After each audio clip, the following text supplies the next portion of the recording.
The wind whistled through the jagged mountain peaks, its cold breath carrying the scent of pine and earth. The farmhouse, a solitary relic of a world now forgotten, sat tucked into the folds of the rugged terrain, its wooden beams creaking under the weight of years and neglect. The lights inside were dim, flickering like the pulse of a heart, uncertain of its own survival. It was a place on the edge of everything, where time seemed to slow, and the world outside forgot it even existed. Zalera crouched in the shadows, her eyes narrowed to slits, scanning the farmhouse through the cracked lens of her helmet's visor.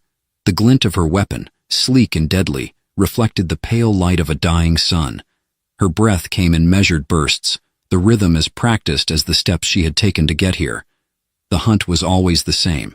Find the target, eliminate him, and vanish without a trace. Simple, clean. But something about this place felt different. It wasn't just the stillness in the air or the strange weight in her chest. It was the faintest flicker of doubt, an unfamiliar ripple in the calm surface of her thoughts. She had been sent here to kill Isaac Turner, the leader of the human resistance. The name was a whispered curse on Zenari tongues, a symbol of defiance that had lasted far longer than anyone expected. They'd tracked him for months, pinning down rumors and whispers, following every shadow. Now she was close. Too close. She could feel the cold metal of her blade against her side, its familiar weight a constant reminder of the task at hand. But as Zalera's eyes drifted over the farmhouse, she couldn't shake the feeling that something was off. The place seemed too quiet, too unremarkable. No guards, no patrols. Just a single, humble building standing alone in the expanse of rocky wilderness. It should have been easy to slip inside, to end this war one life at a time, but the calmness of it all unsettled her.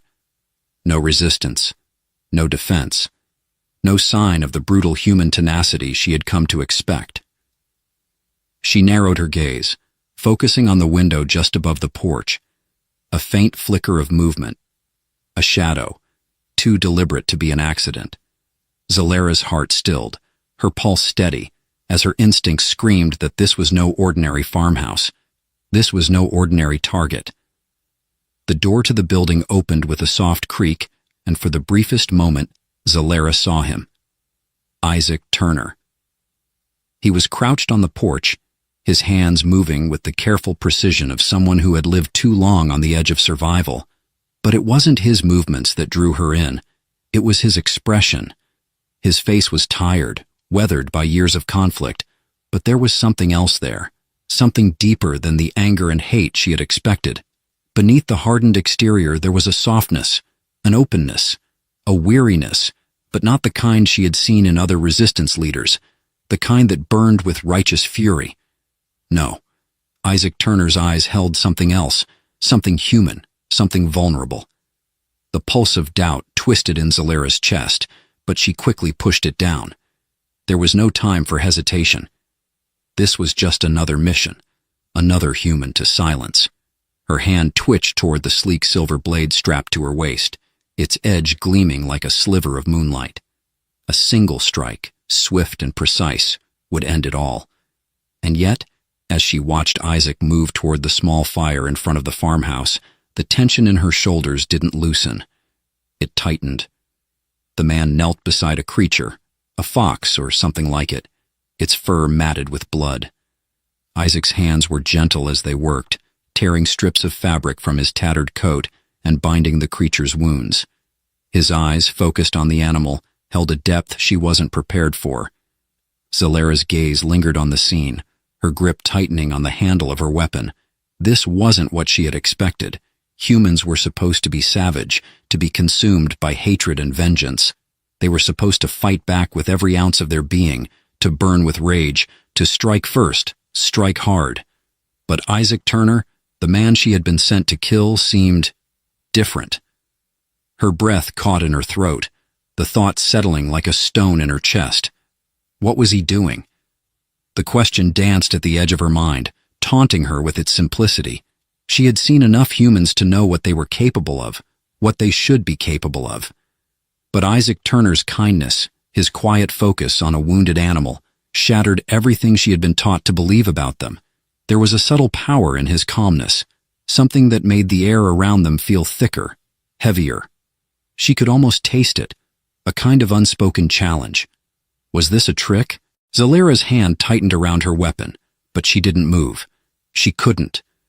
Her pulse drummed in her ears, a slow, steady rhythm that seemed to match the flickering of the flames in front of Isaac. She had come here to kill him, to destroy the symbol of humanity's resistance.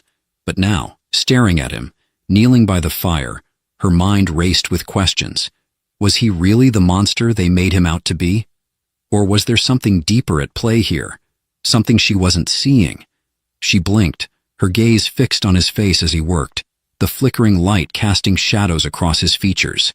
There was no malice in his movements, no deception, only a quiet, determined care. Zalera's thoughts spun, a whirl of confusion. She had been trained to kill quickly, to silence the threat before it even spoke. But Isaac Turner had done nothing to warrant death. Not here, not now. He wasn't holding a weapon, wasn't threatening her, and yet he was her target. She took a slow breath, willing her body to move, to act. But still, she couldn't tear her eyes away from the man before her. Her instincts screamed at her to follow through with the mission, to strike with precision and end it. But there was something deeper, something buried beneath the surface, that made her hesitate. A movement caught her eye. Isaac turned, his gaze suddenly lifting from the animal to the shadows where Zalera hid. For a heartbeat, their eyes met across the distance. His expression didn't change. There was no fear, no surprise. Only the quiet intensity of someone who had lived in a world far beyond the simple struggle of life and death. Zalera's breath caught in her throat. It wasn't supposed to be like this. The wind howled through the mountains, but the silence between them felt louder than anything she had ever heard. The night stretched like an endless void, the stars above little more than distant pinpricks in a dark sky, their light waning against the cold, oppressive air. Zalera remained motionless in the shadows, hidden beneath the cover of the mountainside. Her gaze fixed on Isaac, who was still kneeling by the small fire, his back turned to her. The wind had begun to pick up, carrying with it the scent of the earth and something else, something unfamiliar. It hung in the air, thickening the silence between them. Her heart pulsed in slow, measured beats. She should have acted, should have ended it all in a flash of steel and finality. But the stillness of the moment had shattered her certainty. The doubt was growing, spreading through her veins like a toxin. Every part of her training screamed at her to strike, swift and without hesitation. Yet she could not. Not yet. Isaac's hands, now gently cleaning the animal's wounds, remained steady and purposeful. She noticed how his fingers moved with the same grace she'd seen in warriors before battle. Careful, deliberate. A man with the weight of the world on his shoulders. And still, he tended to the fox with a tenderness she had never imagined in a human. She couldn't look away. What was she doing? The questions buzzed in her mind, sharp as the edges of her blade. Her mission was simple: eliminate Isaac Turner, and do so quietly, without leaving a trace. But now the simplicity of it all felt like a lie. The calmness in his actions, the quiet confidence with which he moved, told her nothing of the firebrand resistance leader she had been told to kill. He wasn't the kind of man she had been raised to hate. He wasn't the kind of man she had been trained to destroy. Zalera's hand twitched toward her weapon once more, the metal cold and unyielding against her palm. It was as though the very act of holding it made her something she no longer recognized. For years, she had been a tool, a blade in the hands of a war machine. She had been trained to kill without remorse, without question. Her targets were enemies, each one just another obstacle to overcome, another life to extinguish. But Isaac Turner was different. His stillness, his calm, his unyielding compassion in the face of war, it made her question everything.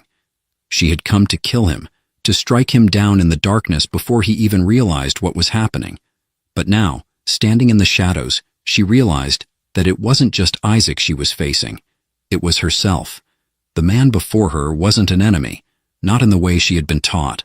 He was a reflection of the conflict inside her, the uncertainty that had been gnawing at her for weeks. And now that she stood on the precipice, it was clear that the decision she made would determine not just her fate, but the fate of something much larger.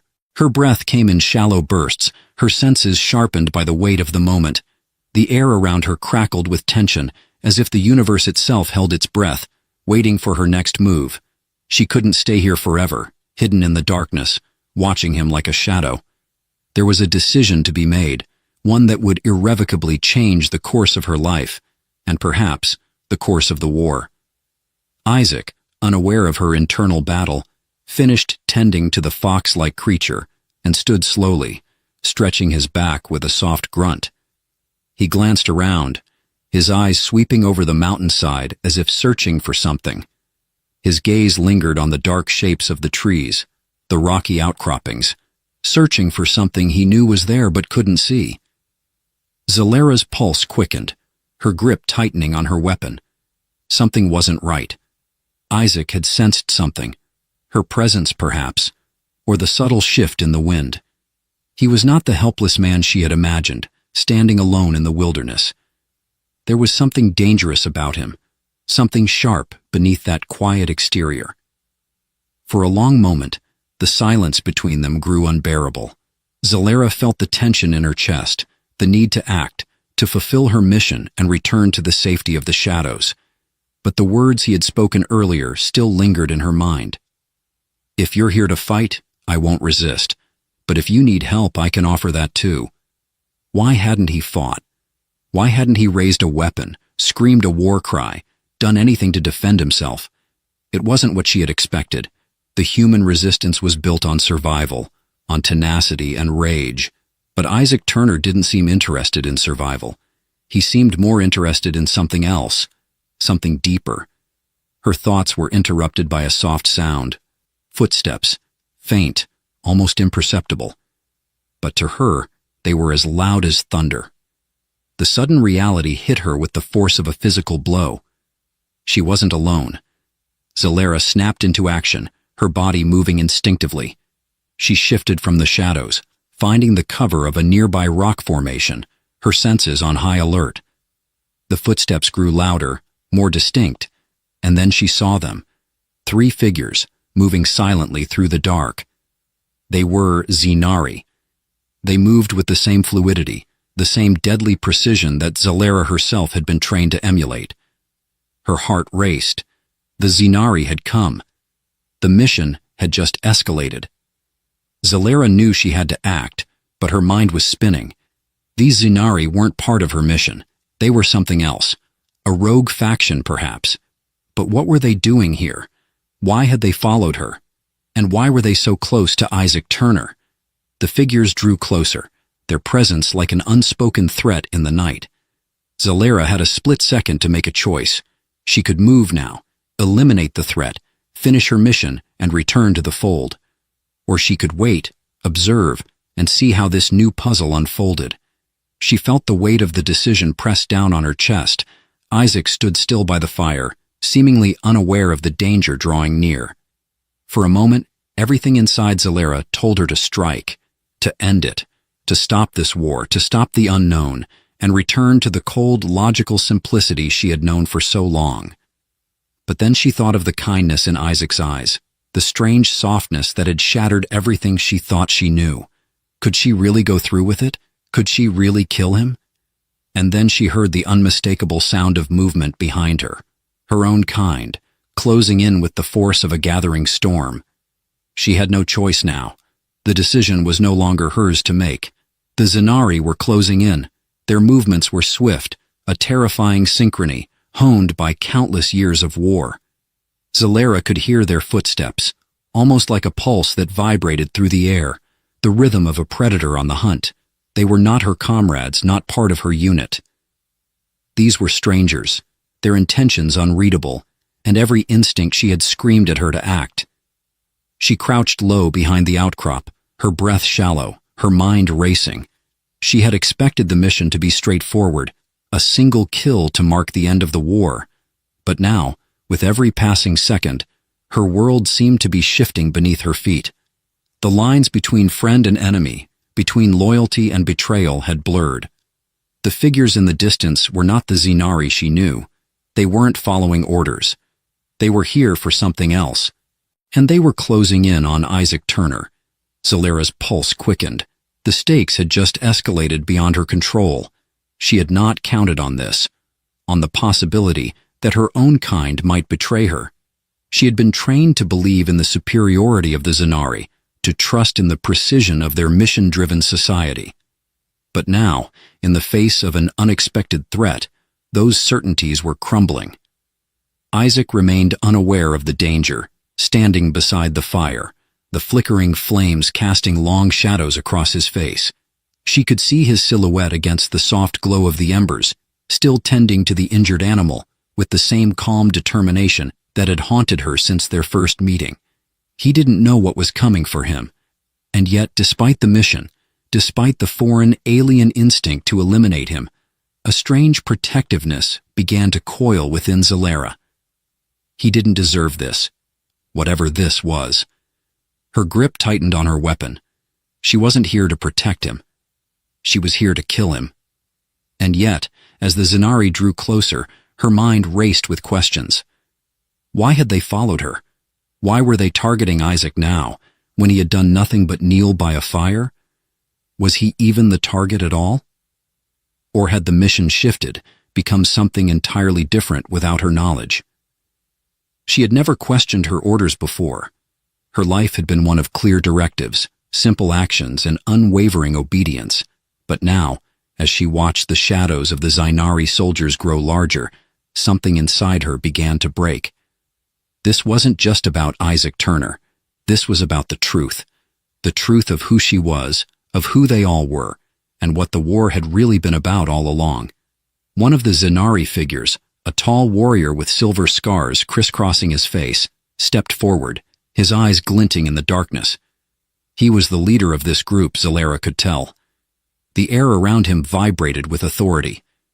And yet, there was something about his presence that made her skin crawl. The way he moved, the way he scanned the landscape, he wasn't here to follow orders. He was here to claim something. Zalera's fingers flexed around the hilt of her weapon, but she didn't move. If she revealed herself now, she risked losing everything. The Zenari leader was too close. She could hear his voice, low and hushed, speaking to the others in their native tongue. She didn't understand the words, but the tone was unmistakable, commanding, forceful, a whisper of impending violence. Without thinking, Zalera took a single, slow step backward, her foot brushing against a loose stone. The sound was tiny, barely a whisper, but it was enough. The leader's head snapped toward her position, his gaze locking onto her with an intensity that made her breath catch. He knew. "Zalera," he said, his voice cold as ice, and yet somehow filled with an unnatural calm. His eyes flicked to the others, and they immediately took up positions, surrounding her, closing the space. "We've been waiting for you." The words hung in the air, thick and heavy with the weight of the moment. Zalera's mind raced, waiting for her. But she had been sent here for Isaac Turner. She had no orders to engage with anyone else, certainly not to fight fellow Zenari. This was wrong. All of it was wrong. "I don't understand," Zalera murmured, though the words were more to herself than to him. She could feel the presence of the other soldiers now, their movements too swift, too deliberate to be anything but dangerous. "Why are you here?" The leader didn't answer immediately. Instead, his gaze shifted back to Isaac, who had finally noticed the approaching figures. The confusion on his face mirrored Zalera's own. He had no idea what was happening, why the Zenari were here, but the moment he turned to face them, his expression hardened. He knew exactly what was coming for him. "Stay back," Isaac called, his voice calm, controlled. "I'm not your enemy, not anymore." The Zenari leader laughed, the sound sharp and cruel. "Your kind never learns, Isaac Turner. You think you can bargain with us? That you can end this war with words? There's no place for your kind in this world anymore." Zalera's breath caught in her throat. "Your kind." The words hit her like a slap. What did they mean? Isaac wasn't the enemy. He wasn't the one who had been sent to destroy them. But there was something more here. something much deeper than simple survival. Her mind whirled as she tried to piece together the fragments of the conversation, the subtle hints dropped by the leader's words. "Why are you attacking him?" Zalera demanded, her voice suddenly firm, cutting through the rising tension. Her eyes locked onto the leader. "I wasn't given orders to engage with any other humans. I was given one mission: to kill him." The Zinari leader's gaze flicked back to her, a sharp, knowing smile tugging at his lips. "Oh, Zalera, you've always been so predictable, so loyal, too loyal. But now, you'll learn the truth. There's more to this war than you've been told, more than you could ever understand." The word stung. Zalera felt her chest tighten. For the first time, the world she had fought for, the world she had lived for, bled for, began to unravel. What was the truth? What had been hidden from her? The war? Her mission? Isaac Turner? It all seemed to be spiraling into something darker, something more insidious than she could have imagined. Isaac moved then, his body shifting with a sudden grace, his eyes filled with something that looked like recognition and fear. He reached for something in his jacket, his hand moving too quickly for Zalera to fully see. But whatever it was enough to make the Zinari leader's smile fade. His eyes narrowed. "I won't let you destroy this world," Isaac said, his voice barely above a whisper, but carrying a weight of conviction that seemed to make the ground tremble beneath Zalera's feet. The truth was out there, and it wasn't just about her mission. It was about the future of the war. It was about everything she had ever known. And in that moment, Zalera realized she was no longer sure whose side she was on. Zalera stood frozen, caught between two worlds, her gaze flickering between Isaac and the cold-eyed Zinari leader. The air around her had thickened with something unnameable, a pressing weight that made every breath feel shallow, every heartbeat far too loud. She was no longer sure of her place in this world, or whose side she was meant to be on. The mission had started so simply, so clearly: eliminate the human resistance leader, Isaac Turner. But now, in the space between breaths, everything had fractured. Her purpose, her loyalties, had become as fragile as the paper-thin reality she stood in. Isaac's eyes were locked onto the Zinari leader, a quiet storm behind them. He knew something that connected him to these soldiers in a way that made her skin crawl. The answer, the truth she had been searching for, was within him. But every instinct she had as a warrior screamed that this was not the moment to ask questions. This was the moment to act. The Zinari leader, the one who had spoken to her so coldly, now stepped forward, his footsteps calculated and deliberate. He was close, too close, and Zalera could feel the tension in the air tighten, snapping like a wire stretched too thin. "Zalera!" The leader's voice was a quiet command, his tone as icy as the mountain winds that howled outside their encampment. "You've served us well, but now you've become an obstacle. We cannot allow you to interfere with the plan." The words landed like stones, each one heavy, each one a slow unraveling of the truth she had known. The Zinari had been lying to her, lying about everything. She had been taught that she was fighting for a righteous cause, for the future of her people, for the glory of the Zinari Empire. But now it was clear that something far darker had been hidden beneath their perfect veneer. Isaac's face remained unreadable, but the pulse of recognition in his eyes never wavered. There was no malice in his gaze, only a sorrow that reached out to her in a way that made her want to turn away. "You don't have to do this," Isaac said, his voice steady but filled with an emotion that was both foreign and painfully familiar to Zalera. "I know you've been lied to. The war, it's not what you think it is. The Zinari aren't the only ones who've been deceived." The words hit her like a wave, crashing into her thoughts, tumbling everything she believed into chaos. Deceived? But the Zinari had always been so sure, so certain. They were the superior species. They had come to Earth, not to negotiate, not to reason, but to conquer, to control. And now Isaac Turner, the man she was supposed to kill, was telling her that everything she had been taught, everything she had sacrificed, was built on a lie? Her heart thundered in her chest. She didn't want to believe him. She couldn't. Not now. Not when everything she had worked for, bled for, was at risk of collapsing. The Zanari's cause had always been clear. Or so she had thought. "You're a traitor," the leader hissed, his voice laced with venom. "You've already chosen your side, Zalera. You always have. The only thing left is for you to choose the path forward. Do you wish to die here, like a human, in service to a lie? Or will you take your rightful place with us? We have plans, grand ones. The war will end, but not the way you think." Zalera's eyes flicked to Isaac again, and for the first time since she had arrived at this desolate farmhouse, she saw the vulnerability in his face. He was not the hardened resistance leader she had been led to believe. He was a man, just a man, who had been thrown into a war he hadn't started, fighting not for power or revenge, but for survival, for truth. "Please," Isaac said, his voice raw now. "I don't want to fight you. I just want to show you the truth. You don't have to be part of this anymore. You can leave it all behind." The Zanari leader's hand snapped out, quick as a serpent, and in the blink of an eye, his blade was raised. The gleam of it in the firelight sent a chill down Zalera's spine. Isaac tensed, his hand reaching for something at his side, but before he could draw whatever weapon he had, Zalera moved. It was instinct, pure and simple, an act of rebellion she hadn't even known she was capable of. She hurled herself forward, knocking the blade out of the leader's hand, sending it skittering across the dirt.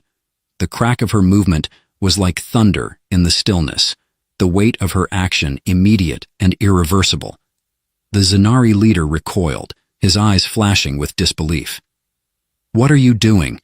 he spat, his voice a low growl, the rage within him palpable. But Zalera didn't answer. She was no longer sure of what she was doing, only that it felt like the only thing left to do. Isaac, still in shock, watched her with wide eyes, unsure whether to speak or move. "Zalera, what?" But she didn't have the answers. She only had the weight of her choices pressing down on her, the churning tide of her emotions threatening to swallow her whole. "You're wrong," she said quietly, her voice trembling with something like conviction, something she hadn't felt in years. "I don't want to be a part of this anymore. I can't."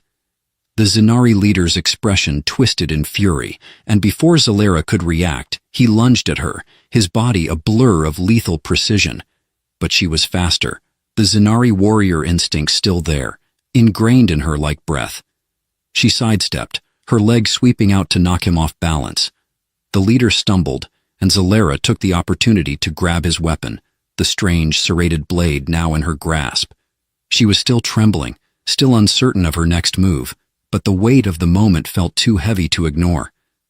"This isn't about us anymore," Zalera said, her voice suddenly quiet, like the calm before a storm. "This is about what happens next, and I can't let you destroy him, not when the truth is out there."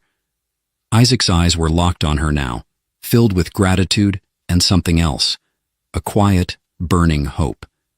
And for the first time since she had crossed paths with him, Zalera realized that he wasn't the only one who had something to fight for. She had something too, a future, a chance at redemption, a chance to undo the years of bloodshed that had defined her existence. The leader rose to his feet, his eyes hardening with the weight of his fury. "You think you can stop me?" His voice was a rasp now, as though the words were clawing their way out of him. "The war will continue. You'll be crushed under the weight of your rebellion." Zalera didn't flinch. She was done being afraid, done following orders that no longer made sense. "No," she said, her voice steady. "This ends now." And with that, the world seemed to hold its breath. The silence stretched for a moment, heavy and thick. Everything, it seemed, had come down to this one moment, the moment when the past and future collided, when truth and lies finally faced each other head-on. Zalera had made her choice. Now, it was time to see where it would take her. The world outside the farmhouse had changed. Where once the mountains had been shrouded in the shadows of war, blasted and scarred by the ceaseless Zainari assaults, now there was a quiet, an eerie peace that had settled over the land. The violence for the moment, was suspended. The battle for Earth was not over, but its trajectory had shifted. The turning point had been reached. Isaac Turner sat on a worn wooden chair by the fire, the flames casting flickering shadows on his face. He was watching Zalera. The silence between them was not uncomfortable, but it was heavy with all that had been unsaid. The weight of choices and consequences, the past and the future, all hung suspended in the air like a fragile thread, ready to snap. Zalera stood at the doorway, her back to the room, her silhouette outlined by the pale light of the setting sun. The world outside was softening into dusk, the dark shadows of the night creeping over the hills. Her mind was elsewhere, lost in the endless torrent of thoughts that had been crashing through her since she had dropped the Zanari blade. She had been a killer, trained to strike without mercy. Her every instinct had been shaped by the cold, brutal teachings of the Zanari Empire. But Isaac had shown her another way. His kindness, his unwavering belief in something greater than survival, had cracked the foundation of everything she thought she knew. And now she had to make a choice, one final choice. The war, she knew, would not simply fade away. The Zanari would not forget the humiliation of their failure, would not forgive the disobedience of one of their own, and humanity, battered and broken as it was, would not simply allow the invaders to remain. There would be more fighting, there would be more blood, but there could be something else too. Something that hadn't existed in this war for as long as Zalera could remember. There could be peace. She turned, meeting Isaac's gaze. His eyes, soft and steady, were filled with understanding, but also an urgency that made her heart ache. "What happens now?"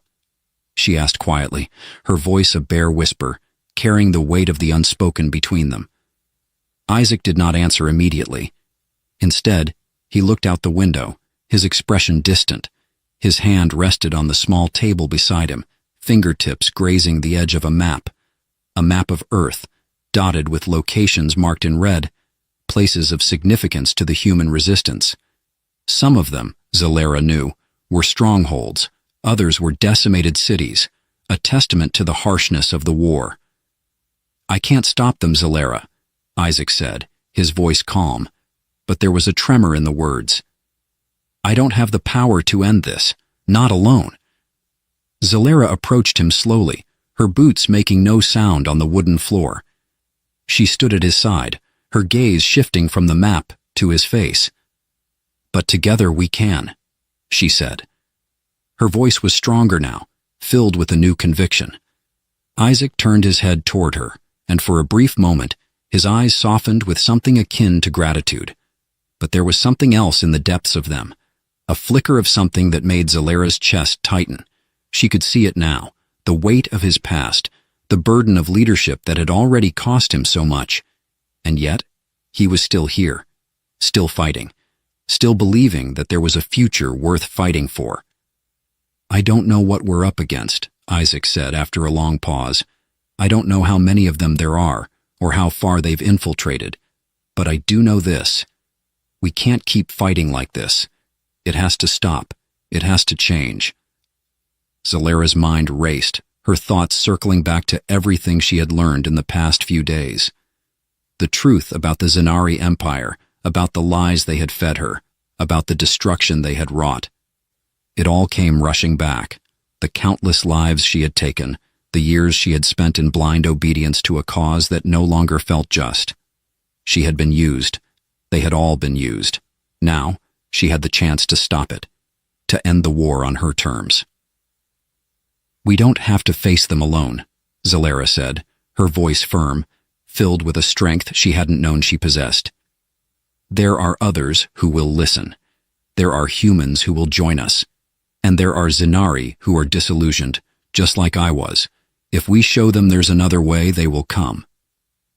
Isaac nodded slowly, his eyes locking with hers, as if searching for something in her gaze. Finally, he spoke, his voice a quiet murmur. "And if they don't?" Zalera didn't answer right away. She couldn't. The truth was, she didn't know. There was no guarantee that peace could be achieved. The Zainari were ruthless.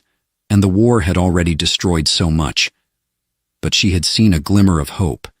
She had seen it in the eyes of the humans who still believed in something better. And she had seen it in Isaac. That was enough. "If they don't," she said at last, her voice unwavering, "then we fight." The words felt final, like a promise. The war was not over, not yet. There would be more battles, more sacrifices. But the path ahead was clear now. She wasn't fighting for the Zenari. She wasn't fighting for domination.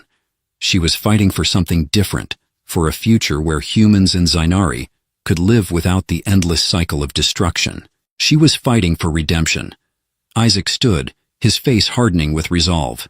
He reached for the map, spreading it out across the table. "We'll need to form alliances," he said.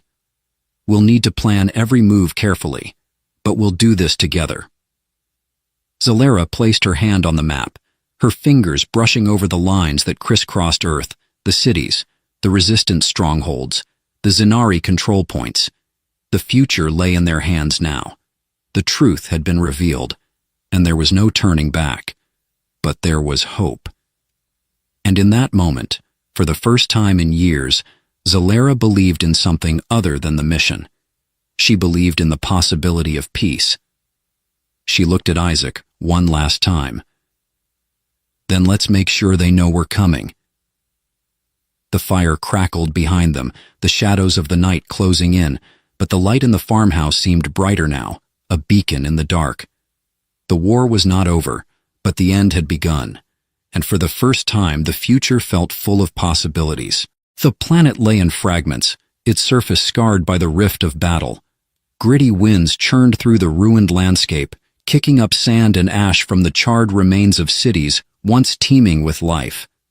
What was left of the great metropolis of Ixara now sprawled like a corpse beneath a bruised sky, its towering spires broken, and its shattered streets etched in shadows. Kalia stood in the heart of the wreckage, her eyes fixed on the distant horizon, where the dying sun bled into the edge of the world. The ground beneath her boots crackled with the heat of recent devastation, the remnants of explosions still flickering in the darkened sky. She had seen destruction before, countless worlds, countless battles, but there was something eerily still about this one. A silence that spoke in whispers. It didn't sit right. Something had shifted. She reached out, her fingers brushing against the hilt of the blade at her side. It was a constant, a reminder of the path she had chosen, a life of war, of bloodshed, of conquest. The Vokari had no place for weakness, no room for doubt. They lived for honor, for power, for the unyielding pursuit of victory. It was how she had become what she was, a commander, a warrior, a force that could raise an entire system with a single order. Her reputation was one of cold precision. The galaxy trembled at her name. Yet, as she surveyed the remnants of the battle, her senses pricked, her instincts screaming in a way they hadn't in years. The hairs on the back of her neck rose, an inexplicable shiver running through her. Something, or someone, was watching. She was not alone. The sound of faint rustling from the ruined structures pulled her attention to the shadows. It was subtle, too deliberate to be a casual breeze. Her gaze narrowed, her hand instinctively moving toward the energy pulse rifle slung across her back. She didn't need to look. She could feel it, the presence lurking just beyond her reach, like a distant, pulsating hum. Her people, her warriors, had swept this sector clean. No rebels, no resistance. It was supposed to be finished. And yet, the rustling grew louder, followed by the unmistakable crunch of footsteps on broken stone. Kalia's eyes flicked to the horizon again, but there was nothing. No ships overhead, no sign of reinforcements, no way to know what or who was causing the disturbance. Then, she saw him. At the edge of a collapsed building, a figure stepped into view. A human, unarmed. The sight of him stopped her breath for a heartbeat. A soldier, but not like the others. He was filthy, his uniform torn, his face smeared with dirt and blood, eyes wide with confusion and fear. He was a stark contrast to everything she had ever known. Humans, she had long learned, were fragile creatures, often caught between fear and instinct. But even so, they survived.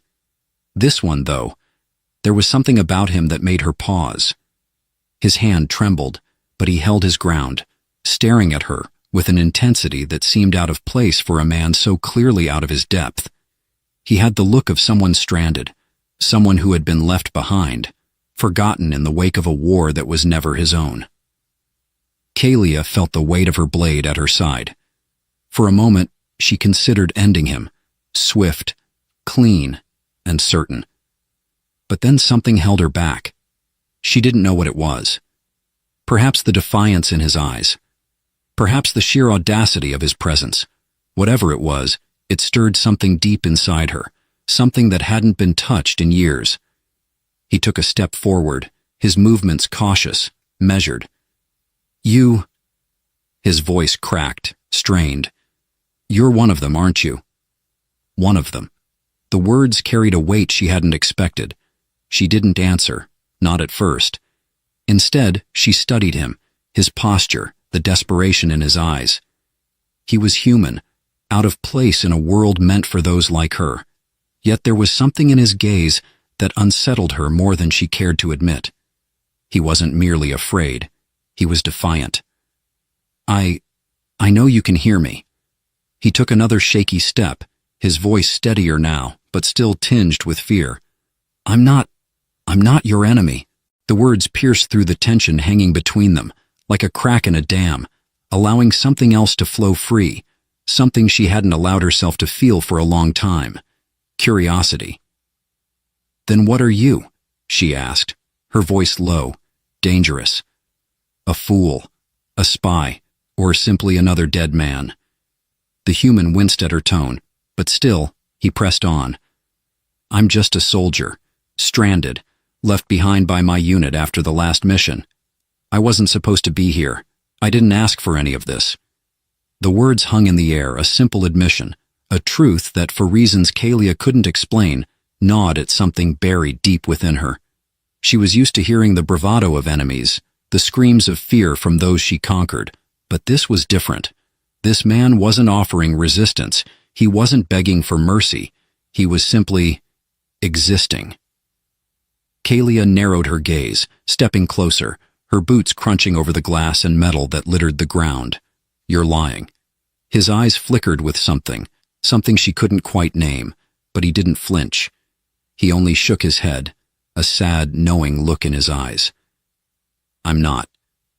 I'm just trying to survive, like everyone else." She stopped just in front of him, close enough to reach out and strike, close enough to crush him in a single blow. And yet, she didn't. For a moment, she simply watched him, trying to make sense of the dissonance that had taken root inside her. Something about him was different. Something about this situation felt wrong. The silence stretched long between them, the weight of her decision pressing down on her chest. She had killed before, countless times. For honor, for power, for the survival of her people. But this human, he was not like the others. And for the first time in years, Kalia couldn't bring herself to kill. The sky above Aksara was an endless swirl of ash, like the dying breath of a world gasping for its last moments. Kalia stood at the precipice of a fallen tower, gazing down at the wreckage of a city she had once deemed worthy of destruction. But now, as she stared into the vast nothingness that stretched out before her, the meaning of it all seemed elusive. The human, Ethan Novak, had vanished into the shadows after their brief encounter. She had let him go. That was the most unsettling thing of all. She, Kalia, the ruthless leader of the Vokari, had let a mere human slip through her fingers. Her hands clenched around the hilt of her blade, the metal humming under her grip like an extension of her own will. But it did nothing to still the turmoil she felt inside. Her instincts screamed at her, hunt him down, finish the job, restore balance. The Vokari code was clear. Weakness was a cancer, and humans were nothing more than prey. Yet as much as she wanted to silence the voice in her mind, another part of her, something unfamiliar, urged her to hold back. She turned, her gaze scanning the horizon, the thrum of distant energy pulses echoing through the ruins. Her mission here was not yet complete. The remnants of the resistance that had fought against her forces still lingered in the shadows, but her mind kept drifting back to the man she had left behind. Ethan Novak. Stranded. A soldier who shouldn't have mattered. He shouldn't matter. Kalia's teeth ground together as she made her way toward the command center where her Vokari warriors waited. Her soldiers were expectant, standing in rigid lines, their dark armor gleaming in the fading light. They were her family, her comrades in arms. They had followed her through hell and back, and they feared no one. But the quiet whisper of doubt that had lodged itself in her chest only deepened as she approached. "Commander!" A voice broke through her thoughts. It was Kor, her second in command. He stood at attention, his face unreadable beneath his helmet, though Kalia could sense the tension in his posture. He was aware of the shift in her demeanor, though he had no idea why it existed. Not yet. "There's a transmission, Commander," Kor continued, his voice low and careful. "From the homeworld. The Council demands your presence." Kalia's pulse quickened. The Council, the ancient elders who ruled the Vokari with a cold hand. They were not the type to make requests. She inclined her head, a gesture that might have passed for compliance, but inside her mind raced. The last time they had called her back, it had been to answer for the failures of her mission. They had not been pleased then. But now she felt the weight of something more. "Prepare my ship. I'll leave at once," she said, her voice clipped, betraying none of the disquiet she felt. Kor gave a sharp nod, then turned to relay the orders. But as Kalia walked toward the waiting vessel, the noise of her footsteps reverberating in the silent corridor, she couldn't shake the sense that something was terribly wrong. The brief encounter with Ethan, the human who had, against all odds, survived the chaos, gnawed at her. The last thing she needed was more complications. Yet the thought of him lingered, like an uninvited shadow. She had to forget him. She had to. As the ship's engines roared to life, she set her jaw. She would return to the Vokari homeworld, face whatever reprimand the Council had for her, and carry on. The human would remain nothing but a fleeting memory. She would bury the weakness before it could bloom into something far more dangerous. The Council chamber was cold, far colder than she remembered. The stone walls towered around her, ancient runes etched into their surface. The Vokari had built this place to endure, to withstand the passage of eons. But for all its grandeur, it was suffocating. The air was thick with power, with history, heavy and unyielding. Kalia stepped forward, her boots making no sound on the marble floor. At the center of the room stood the Council, 7 elders whose faces were as ancient as the stone that surrounded them. Their eyes gleamed with the quiet authority that Kalia had once revered. "Kalia." The voice of Sarnak, the Council's leader, echoed through the chamber. He was a towering figure, his skin as hard as granite, his gaze unblinking and unyielding. "You have returned, but you did not come alone." She stiffened, a cold fury rising within her. There was no hiding from the Council, no pretending that they didn't know everything. They always knew. "I do not know what you speak of," she replied, keeping her voice steady. "I left no survivors. The sector has been pacified. The rebels are no more." Sarnak's eyes narrowed. "We have eyes everywhere, Kalia, and reports have reached us. There is an anomaly, a human, alive." The words struck her like a blow. A human, alive, the same human, the soldier she had left behind. "Do you dare to defy the Vokari code?" Sarnak's voice was cold, an accusation that rang out in the sterile chamber. "Your weakness is showing. How many times must we remind you that our survival depends on the absolute destruction of these inferior creatures? A human is nothing. He is a threat, and your hesitation, it stains your honor." Kalia's chest tightened. Her body screamed for a reaction, anger, rage, defiance, but she kept it in check, her gaze unwavering. The Council was not to be underestimated. They were her family, her blood, but in their eyes, she had betrayed them. "You will correct this error," Sarnak commanded, his voice filled with finality. "You will end this human, and you will prove to us that you remain true to the Vokari way." Her heart pounded in her chest, the weight of their judgment pressing down on her. The human, Ethan. The mere thought of him caused a fire to stir deep within her, but the Vokari had no room for weakness, and if she could not destroy him, then she would destroy herself. She would bring honor back to her name, regardless of the cost. As she turned to leave the chamber, a single thought gnawed at her, a question she could not answer. What was it about Ethan Novak that made him so hard to forget? And the weight of the mission settled heavily on Kalia's shoulders as she boarded her ship once again. The Council's demands rang in her mind like a drumbeat, unyielding, unforgiving. But as the ship's engines hummed to life, another thought plagued her thoughts. The human had somehow wormed his way into her consciousness, and no matter how hard she tried, she could not rid herself of him. And now, she was being forced to hunt him. The Vokari had no place for weakness, no place for uncertainty. And yet, the decision she now faced threatened to tear her apart. Was this her mission, or was it something far more dangerous, a test of something deep inside her she had never considered? A fracture, a weakness, a human connection. Her path had always been clear. Now it was anything but. The night was a silent expanse of black, broken only by the faint hum of the ship's engines and the distant stars flickering like the cold eyes of distant gods. Kalia stood before the viewport, her face lit by the pale glow of distant galaxies as she watched the stars pass by. Brilliant, unfathomable, endless. She had expected the journey to feel like an eternity, but time seemed to slip away in this vast emptiness, like sand through her fingers.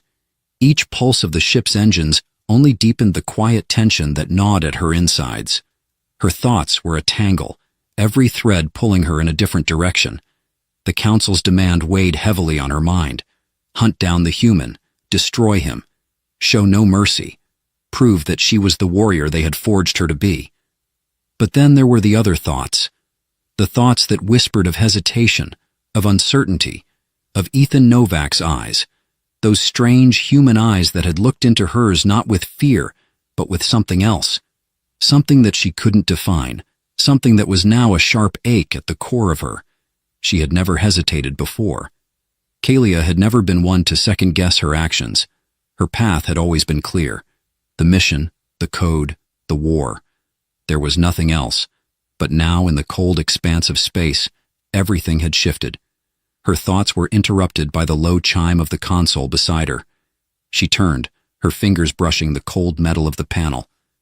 A message had arrived, encrypted, marked with the highest clearance. She knew without needing to look that it was from the Council. They did not waste time.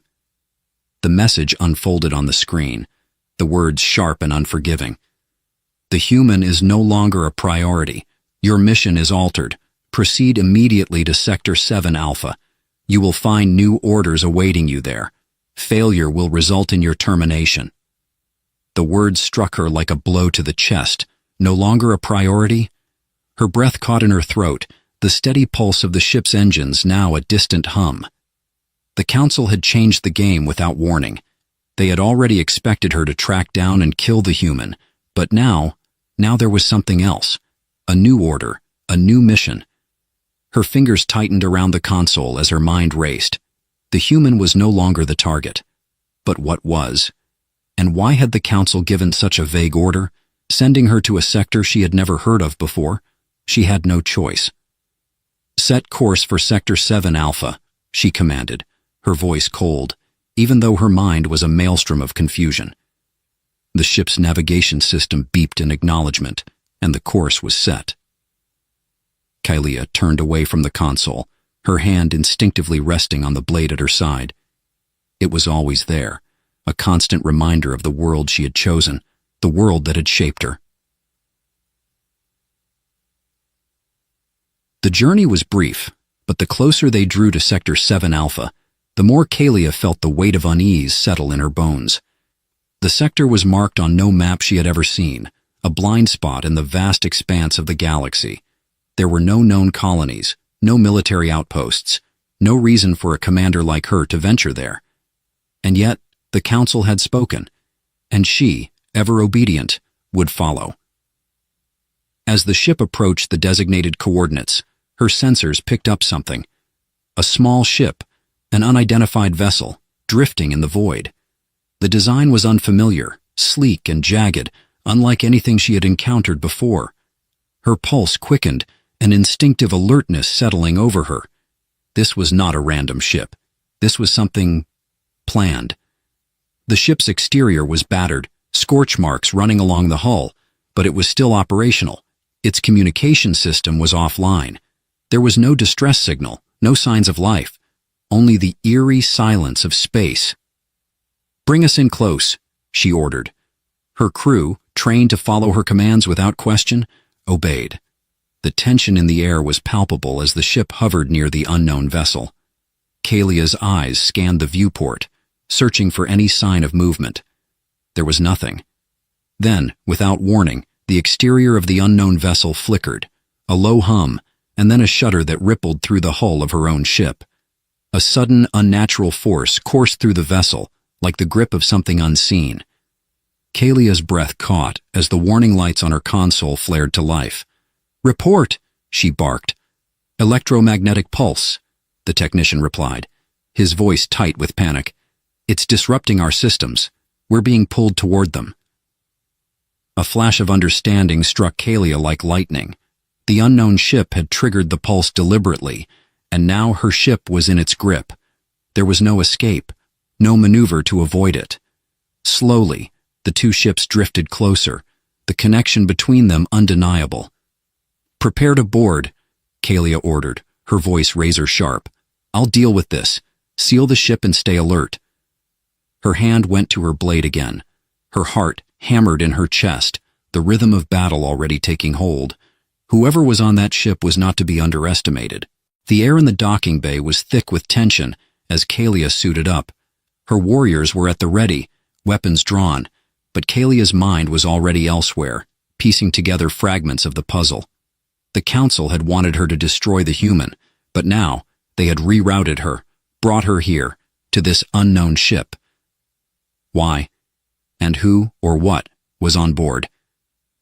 With a final look toward her crew, Kalia led the way. The doors to the unknown vessel opened with a hiss, revealing a darkness that swallowed the light from her ship's corridors.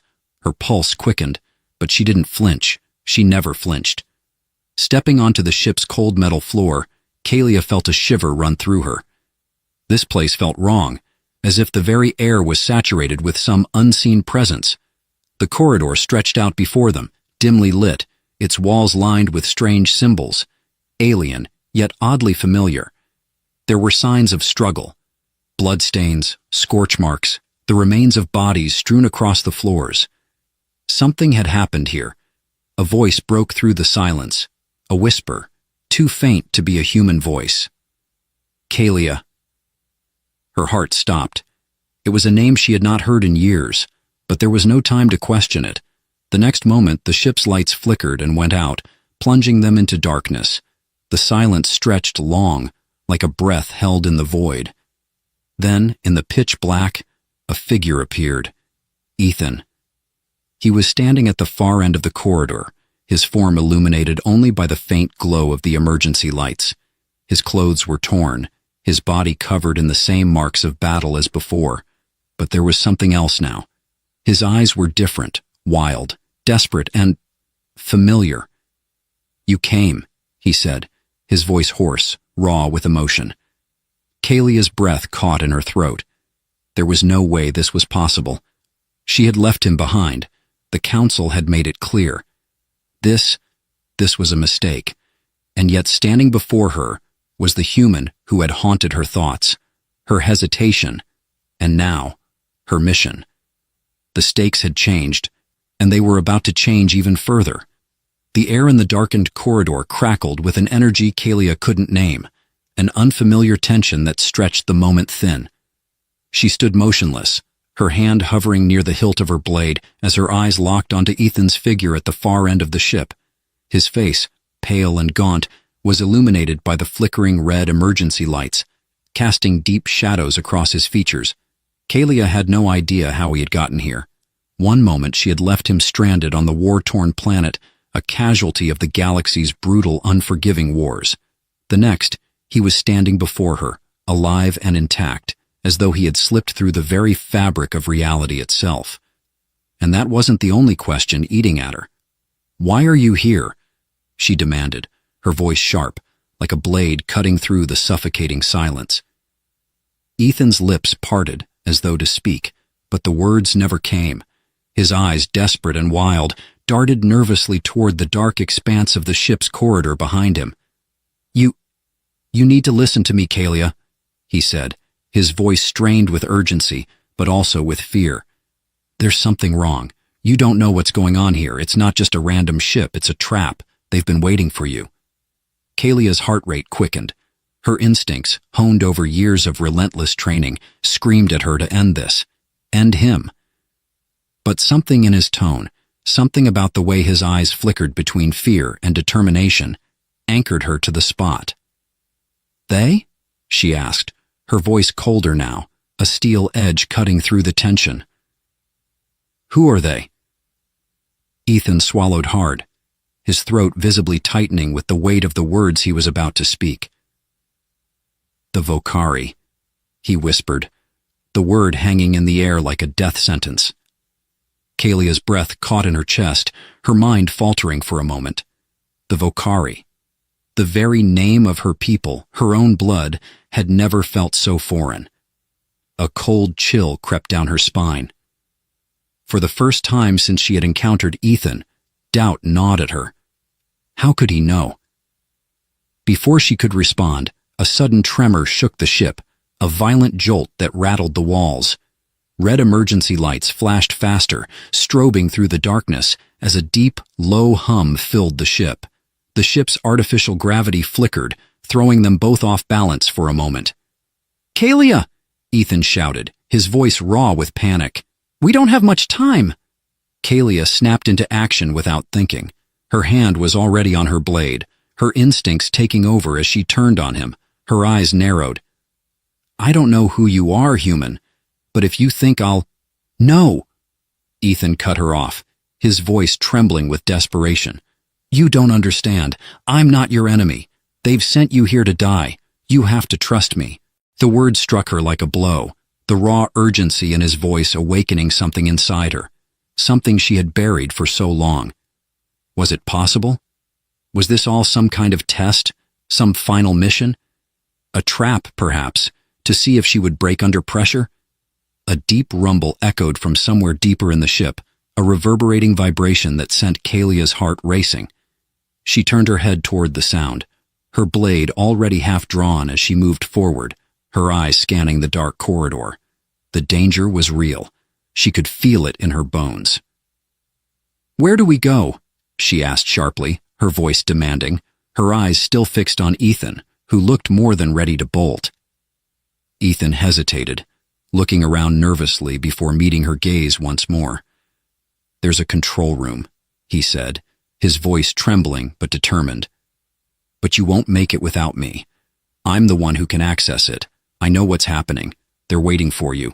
The Council, they've been manipulating you from the start." Kalia's heart thudded in her chest. The Council. They had always been the unyielding force behind her, guiding her, shaping her into the ruthless weapon she had become. But now their presence felt like something entirely different, something sinister, something that could shatter everything she had ever believed.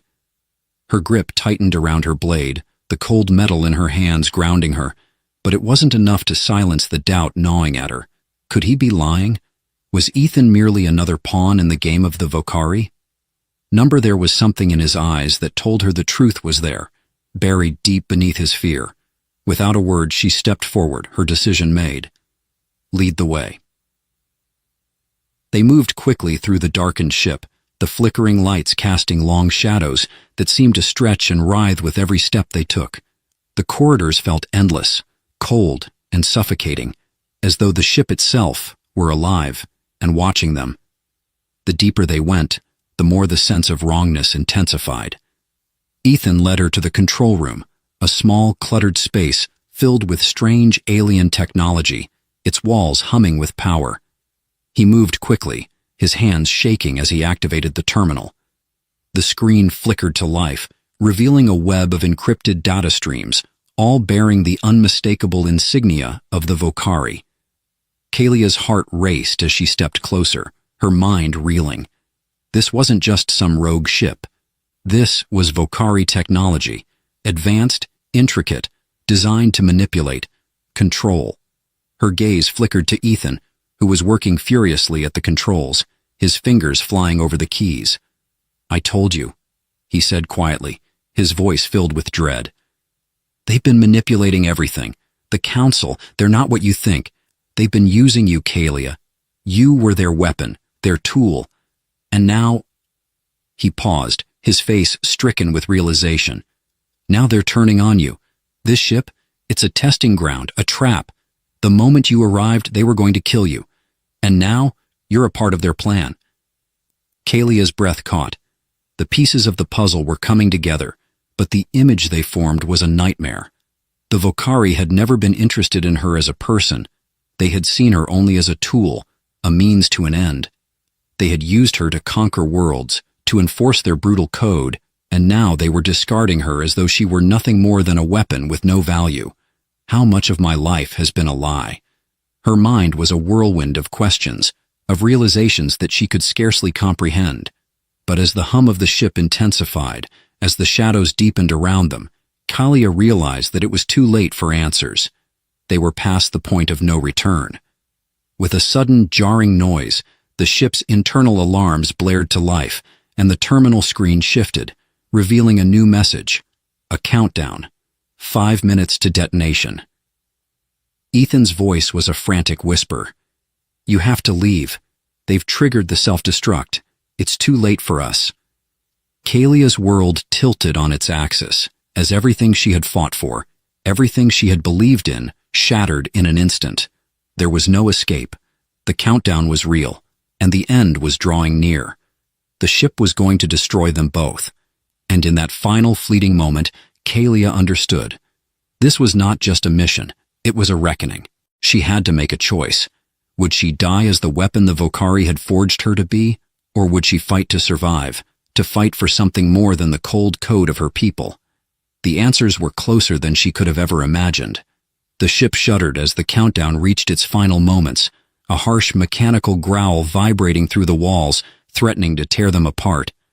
Kalia stood motionless, her heart thudding in her chest, a storm of emotions raging within her.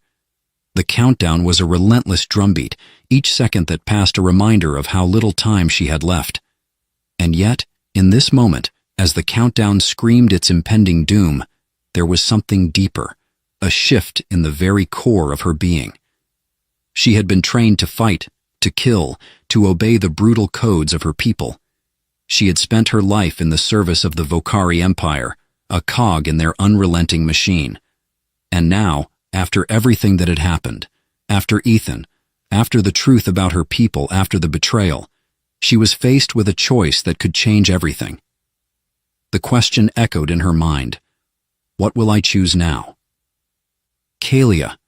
Ethan's voice was hoarse, edged with the rawness of desperation, but there was also something in it that held her there, tethered to him in a way that was more powerful than any command she had ever obeyed. You need to make a choice. The ship's not going to last long. We can't stay here.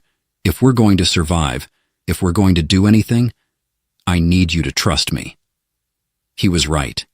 She couldn't deny it. The reality of the situation settled over her like a thick cloak, suffocating and impossible to ignore. The Vocari's trap had been sprung.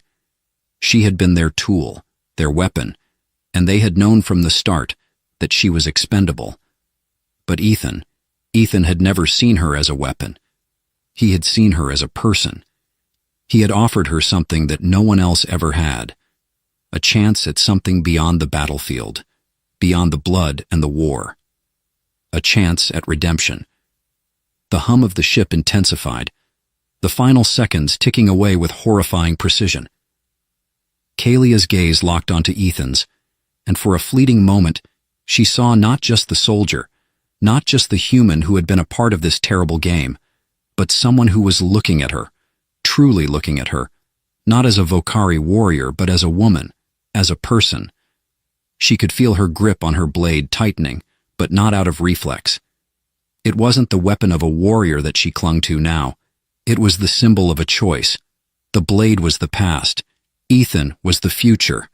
The past that had shaped her. The future that awaited her. "Do you trust me?" she whispered, her voice barely audible above the noise of the countdown. Ethan nodded, his eyes intense, unwavering. "With everything I have." The words pierced through her, cutting away the final remnants of the walls she had built around herself. This was no longer about the Vocari. It wasn't about war, or duty, or honor.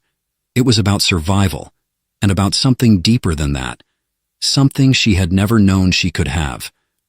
Hope. In that moment, Kalia made her choice. She reached out and grabbed Ethan's arm, pulling him with her as she sprinted toward the control room. And the control room was chaotic now, flashing with warnings, the light strobes of red against the now dark ship.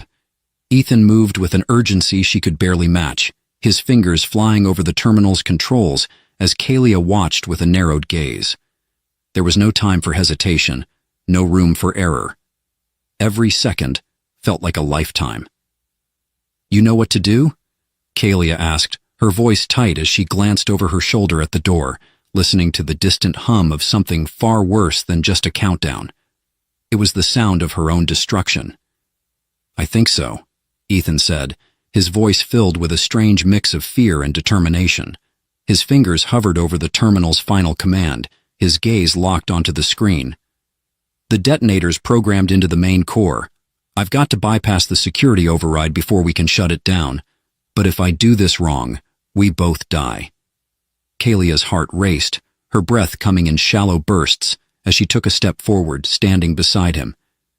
"We don't have a choice." Ethan's jaw clenched, his eyes flickering over her before he typed in a complex series of commands. The terminal crackled, throwing sparks as the override program fought against his every move. Kalia's gaze never left him, her mind a whirlwind of thoughts, each more urgent than the last. The Vocari had tried to destroy her, but here she was, still standing, still fighting, and she wasn't going to let them win. The air in the room thickened with a palpable tension. Kalia could feel it deep in her bones. Every moment of waiting, every breath she took was a life she couldn't afford to waste. Ethan's fingers trembled as they danced over the keys, but there was no hesitation.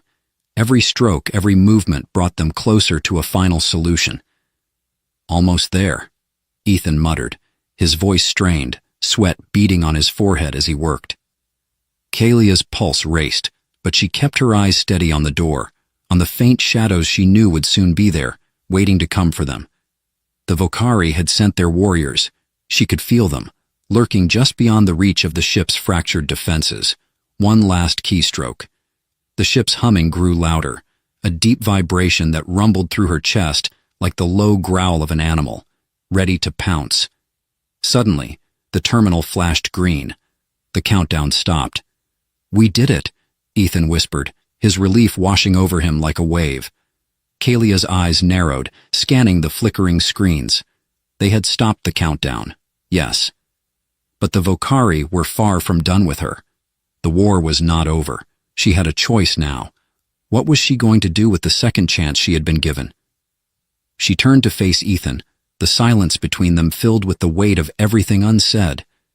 It wasn't just about survival anymore. It was about what they could build together, what they could create beyond the reach of the war. Her gaze softened, something new flickering in her eyes, something that had not been there before, something she thought was lost to her forever. "What now?" she asked, her voice steady. Ethan's smile was small, but it was genuine. "Now, we leave. We find somewhere far away from all this. Together. Together." For the first time in her life, Kalia wasn't alone, and that was a future worth fighting for.